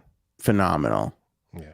The kids who grew up with Christian Bale are going to be like, I had a great Batman. They're going to love it. I'm not going to argue with them. But for us, Christian Bale was a great Batman. Absolutely Batman. Was. But for us, Robert Pattinson, turn off this fucking podcast now and never listen again. I don't need your bullshit. I don't remember a single thing he said in that whole movie. He's fucking moving scenery. He's useless. Right. Anyway, when we were kids, that fucking Batman movie was everywhere and everything. Like, we saw it in the summertime. I remember having the Batman folder. I remember getting the Batman Happy Meal with the cup with the Batman Frisbee top and all the toys and figures, the trading cards, everything. It was everybody's everything for like a year and a half. That was when VHS tapes were still kind of a huge deal, and getting it on VHS tape so you could watch it was like huge. That was an event. It's an event, exactly. Massive. So to watch Michael Keaton, who is just fucking amazing. Name a shitty Michael Keaton movie that you can't watch. I mean, it's impossible. There's not a lot of them. It's hard to do. It's hard to do. He's great in everything. Wasn't that that snowman one? Oh yeah, that one might be a little rough. Yeah, but he's not really in it. He's the snowman for a while. In the beginning, he's kind of cool as the band leader there. He's like in a blues band. He's kind of cool. Right. Anyway, he's phenomenal. So to go back to, if you would have told me that I would be able to go back and watch Michael Keaton be Batman on a big screen and just relive those childhood moments, I'd be like, you're fucking crazy. There's no way. Like, we live in literally the greatest time ever. Yeah. For the very reason of all the things that we loved as a child or even just 10 years ago can come back in a major way, and we could be a part of it again. It's just wonderful. So you're just all about reliving your childhood. A little bit, yeah. All right. And for me personally, like, it takes another step when, like, I could look over and watch my kid watching it and him finding joy in it. Something that and be able to be like, that was the Batman when Daddy was your age. That was my Batman. That's the guy who played Batman for me. And for him to be like, wow, that's cool. You know, it's like a nice fucking thing. So I was on board from the get. When I saw him in the trailer, I'm like, I'm going for him. I'm going to see Michael Keaton be Batman again. That's what I wanted to see. That made it. That was number one for me. Number two for me was, what are they going to do with Superman? Because as much as I love Keaton as Batman, Superman has always been my guy. Christopher Reeve is like my guy. I love the new guy, Henry Cavill, the second most. Even that Brandon Routh, I love that fucking shitty Superman movie. I love all. It wasn't bad. Him as Superman wasn't bad. I even think the movies weren't too bad. It was just, I don't know. It didn't. Weird. It was a little weird. Anyway, I'm like, is Henry Cavill going to show up? Because spoilers, he shows up at the end of Black Adam. Henry Cavill Superman, because that was The Rock's idea of, I'm going to reinvigorate the DC universe around my movie. We'll get Henry Cavill to come back, and then Henry Cavill and Black Adam will either fight or be friends or whatever in the next bunch of movies. Right. So, but they hired a new guy to come in and run the studio, and he decides that he'd want to continue with that storyline. So, from what I understand, Henry Cavill was in this movie, and they pulled him out. But he's still in the movie a little bit, because in the beginning, when the Justice League comes together to save the orphans, right? The orphanage. Right. There's shots of him. He's doing his thing. There's shots of him. But it was great to see Wonder Woman back in. And call me crazy, because I do like Ben Affleck as Batman. I think he's a really good Batman. How fucking fun was it for you to see Ben Affleck in the gray and blue? Oh, yeah. Batman that was cool. suit? That was pretty cool to see him in that. Why? There was no explanation for it. Right. He was just in it. He was just in that light blue, that Adam West style coloring of the suit. Like, I show up to watch Michael Keaton as Batman, and I'm getting Ben Affleck in the gray and blue suit. I'm like, this is fucking amazing. Like, I almost texted everybody in a group chat, and like our one friend who's like obsessed with Batman, like I almost texted like, you got to go see the Flash movie. Just for the 3 minutes of seeing Batman in the blue and gray suit. It's just so fucking fun. Yeah. Plus, another spoiler at the end, it becomes this whole multiverse thing that they've done in Marvel. They did the whole multiverse thing. So, and now anything's possible. People come back, people die, all this stuff. So they did this multiverse thing in The Flash, and you got to see different realities with different. That's why we were able to see Michael Keaton as Batman, because he went to a different reality. So what happens? Excuse me, the mic fell. So what was cool, one of my favorite moments, was when you see all the different Supermen. Unbelievable. And you see the original Superman. I don't remember his name, but the black and white Superman from like George Reeves. George Reeves. Yeah. Then you see the one that never got made, Nicolas Cage. How cool was that? I was like, holy shit, it's Nicolas Cage as Superman. It was unbelievable. I mean, it was unbelievable. So you see George Reeves first. Right. Then you see Christopher Reeves. Right. I got chills when Christopher Reeves walks out, because you see him from behind first and the camera pans around, and it's him and his Supergirl at the time. I forget her name. Right. But it's the two of them standing there, and you're like, holy shit, it's Christopher Reeves. Yeah, like that was really cool. And then this spider comes around, and you see Superman battling the spider, and the camera turns, and it's fucking Nick Cage. And you're like, so now the background on that, for people who may not know, they were going to make a movie with Nick Cage as Superman. Right, and it was going to be directed by Tim Burton, I believe. Yes, but I don't know how long you've been following that for. I'm sure you've known about it for a while. Yeah. It has been like since 1990. I don't even know when. I'm obsessed with Kevin Smith, right? Kevin Smith does these Q&A shows. This is back when they were putting stuff out on DVD. He releases this show where he's at a college and he's answering questions. Some kid asks him about the Superman script. He launches into this 20-minute diatribe about how he got hired at DC to write a Superman movie. This was before Chasing Amy even came out. Like, Chasing Amy's script was going around and people were like, holy shit, this guy from Clerks can actually really write. And they were so impressed with this script at DC, they were like, we want you to write the next Superman. So he writes Superman and he meets with Jonathan Peters, who was Barbra Streisand's hairdresser turned super producer. I think he produced a Barbra Streisand movie, maybe in like an Indiana Jones. I don't know. He became this huge producer.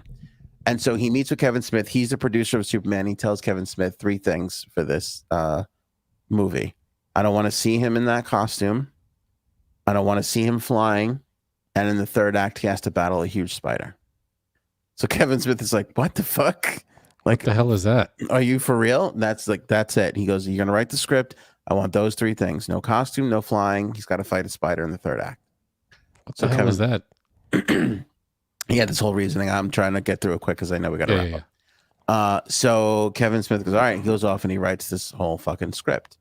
And so he writes such a good script. They love it. They pay him a whole bunch of money for it.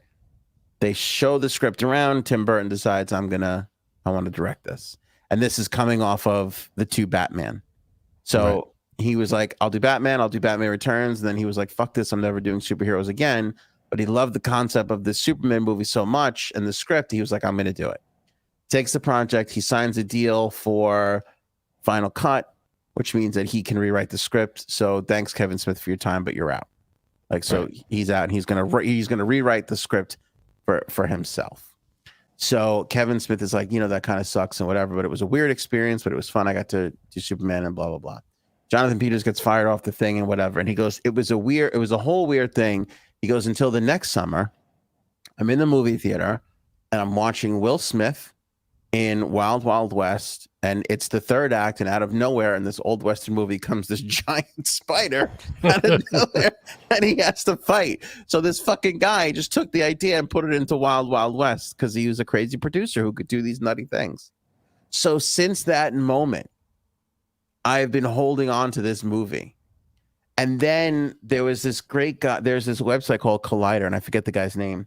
But this guy was so obsessed with this thing that he actually made he later died, this guy. I forget his name. It'll come to me. He made a whole documentary about it. Did you see the documentary on this? I know there is a documentary. I haven't seen it. I saw like 20 minutes of it. So where he got this footage of like screen tests and it was mostly like the costume test and see if it worked. And you could see Nicolas Cage. And I remember seeing that going, holy shit. Like, look at this. Like, what could have been from this movie? It's been like 25, 30 years, 25 years, 20 years, 25 years, that this idea has been just like ruminating. And then we finally got to see, even though it was just 30 seconds. Yeah, we got to see. We got to see it. It was CGI'd. Right, it was. But it was still Nick Cage's face. It was still him as Superman with the long black hair battling a spider. In his suit, which was a different suit. So the idea of the script, too, was, I don't know too much about it, but it was Superman. It was alien Superman, meaning he comes here to save people, but we reject him, which has kind of been done in some of the plot of Superman. And he's very alone and he's not happy about it and like all this stuff. So his costume reflects that. The long hair reflects that. Like, it's all those things about him. So to actually get to see it, it's like, it's amazing. It was unbelievable. That was a cool moment. I was like, I was looking around going, what?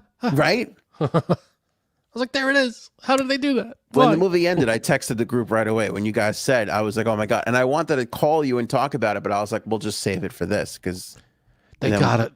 You think it would happen? You think they could do that movie? Can they? I mean, with Nick Cage? Did he's you not have older that now. thought though, leaving the theater, going at this point, with people so starved for this, and CGI and everything else? It's possible, is it not? Like, is it not possible Yeah, that we they might de-aged De Niro and Pesci. Why can't they de-age, even a little? They don't have to do much. He's not that old, Nick Cage. But it's getting better too, because they did it to Harrison Ford in the new right, Indiana Jones. that would be cool to see mean, a Nick Cage Superman movie. And to let Tim Burton direct it and let them see that vision out and all the way through, like, Yeah, throw a fucking spider in there. I don't give a shit. Whatever. So when you think about it, you got to see Michael Keaton as Batman. I got to see George Reeves walk onto screen as Superman, and then a Nick Cage Superman fighting a spider, all within moments of each other. I mean, it was unbelievable. Yeah, it was really cool. And the whole plot of the movie could have stunk. And I would have still come out and been like, this was amazing. Now, by the way, the plot of the movie wasn't half bad. And It wasn't. the other fun part about it is it was a kind of retake of Back to the Future, because they referenced Back to the Future constantly about how the alternate 1985 is not actually how it really works. This is how it works. The multiverse and spaghetti string theory and all this kind of stuff. Right. It was unbelievable. It was incredible. It was fun. It was a what fun movie. Movies were supposed to be, which is just fun. Yeah. You know? Look at you getting all nostalgic. I am. It was great. It was wonderful. You hear about this stuff. It was like the only other time this happened to me was Jim Carrey made the Andy Kaufman movie. Mm-hmm. And since that movie came out, when they were filming that movie, you started hearing things about Jim Carrey being such a weirdo and acting like Andy Kaufman. And then it was like 15 years later, and they were like, oh, we filmed an entire documentary about Jim Carrey playing Andy Kaufman, and it came out on Netflix. And seeing that again, it was like you're just sitting there for 15 years going, oh, I wonder what that must have been like. And then it's like, oh, here, you don't have to wonder this anymore. This is what it was like. Yeah. And it's so wonderful. It's so great to finally get those moments. Yeah, the nostalgia stuff, it never gets old to see that, to go back and live that kind of stuff. And not for nothing, but I'm not a big Star Wars guy. Like, the Star Wars people, the Star Trek people were kind of the only people that were getting that kind of treatment, where it was like, oh, you love this? Here's more. Not a lot of other fans had that opportunity. There's a lot of that going on, especially nowadays. The Top Guns, they're doing a lot of sequels that they haven't done, in years, like the Terminator stuff, the Top Gun, the DC, the Marvel stuff. They're bringing back a lot of old characters that Indiana Jones.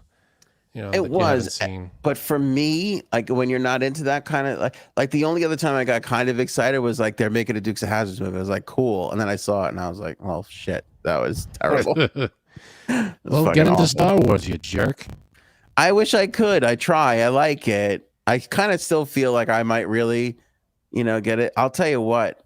I don't know what, because it's on HBO Max now. I'm like, maybe we should watch the Harry Potter stuff as like a family. Harry Potter's good. Yeah, we might do that next. I don't know if I can tolerate that too much. The first 3 of them, the kids will enjoy. The kids, you'll like it, but the kids will enjoy it too.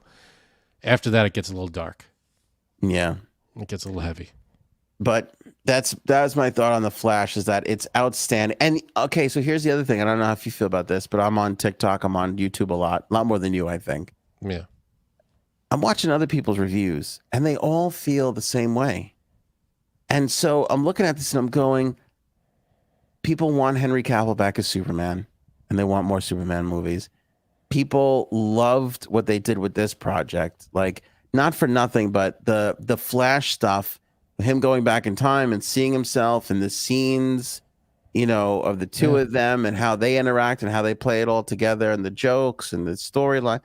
Everybody's like, this is really good. And it's sitting there at $55 million is a huge fucking failure. And it's like, it really shouldn't be. There should be more movies with this Flash and this DC universe. Now, I don't know about this particular actor, but maybe change out the actor. Yeah, because he's got a lot of issues. Now, this guy, Ezra Miller, who I think wants to be referred to as they, a lot of issues, right? Like kidnapping and I'm not 100% clear on all the things that he's doing or that he's done, but it's weird because he was at like the premieres and things. Yeah, and we talked about some of his stuff, and I'll tell you what else is weird. So obviously we talked about all the Epstein thing, which is horrible. There was a point where I passed on a bunch of the Ezra Miller topics over the last 2 years because it was so morbidly terrible that I was like, we can't talk about this. I haven't been following it that closely. Yeah. He's just done shitty stuff. Some people are theorizing that that's what kept people away. Maybe. Yeah. But like we were talking about before the show, Frank was like, he's a really shitty guy. And I was like, I didn't go for him. I went to see Michael Keaton and I went to see what they would do with Superman. That's what I went for. Me too. It was one of those, if Michael Keaton wasn't in it, I don't give a shit about the Flash. I might not have shown up. Yeah. No, I might not have shown up. The Flash. Flash is a secondary character in the other movies. And it's like, all right. He had, to be fair, I think they did 8 or 9 seasons of The Flash on Netflix or one of those things. But, all right, he runs fast. I get it. But, I mean, again, he was a secondary character. He's a part of the Justice League. Okay. But, yeah, if this movie came out without Michael Keaton in the trailer, I'm like, no, I'm out. Well, I don't even think The Flash gets a movie if it wasn't for the fact that Marvel has done wonderful things with the multiverse. They're still going, yeah. Because the multiverse. The Flash running faster than light and being able to be in the multiverse gives them the ability to go in and do all this. Like they couldn't do this with Wonder Woman or Batman. They don't have the capabilities to do this. He's kind of the only one. I like this from Paul. Flash in the pan. There you go. Bazinga. Huh. So that's that. I don't know if we'll ever get another one, and there's going to be like a whole mess of reboot of the universe there. But. Yeah, because I think that once you go into multiverse, you could kind of just retcon the whole thing and start over and do this and that, change out the characters, change out the actors, and follow this plot line, follow that plot line, and bring in new people, and you could do whatever you want. Exactly. Well, there were rumors that they were going to continue with Michael Keaton, that they were going to show more of his broken down. All right, that'd be great. I did the whole thing, and now I'm old now, and now what? Batman. Yeah. Well, there was an interview recently with Danny DeVito. They asked him, would you be Penguin again? He's like, absolutely. Yeah. He would love to do that. That would be, imagine seeing Danny DeVito as the Penguin. And that's the thing. We've never been at a time before because of CGI technology and also because of the streaming services, the amount of platforms that are just starving for content. We've never been at a time before where it's okay to do that stuff. Back in the day, it was like you're doing a 4th version of that movie was kind of, you were looked at as a loser. And now it's like, you're bringing this thing back? That's amazing. Right. Like so many people want to see it because we never could before. I agree. Paul's on it. Problem with the Flash is no one wants someone who comes so fast. Boom. Bam. There's a t-shirt. That's how we go out. That's the note that's so high that we can't top, that we have to leave. I like it. You got anything else there, Frankie C? Good on my end. Remember, pick up that Oval book. It's a great read, written by my wife, Erin. Available on Amazon. You could download the Kindle version or get the hard copy right there Anthony's holding up. Pick it up today. It's available on Amazon. Go ahead. It's so interesting because now we're starting to get the reviews of what people thought. Because it's so interesting. Like it came out and then watching the 2 weeks, 3 weeks. Oh, you got to wait. Until they finish it. You got to wait for people to finish it. And then you get oh man, it's awesome. So people, the great reviews coming in. People love it. Thank you to everybody who has bought it so far. We really appreciate the support. Miss Justice just put the link in the chat, so appreciate that. Thank you again for everybody who's bought it. Yep, and don't forget, if you buy it in the next couple of days in June, send us a shot of your receipt to mdchmedia@gmail.com. And we'll send you out a thank you note and a AOA book club sticker. Indeed. Show me potato salad. See you guys next week, but not Monday. Maybe we should go now.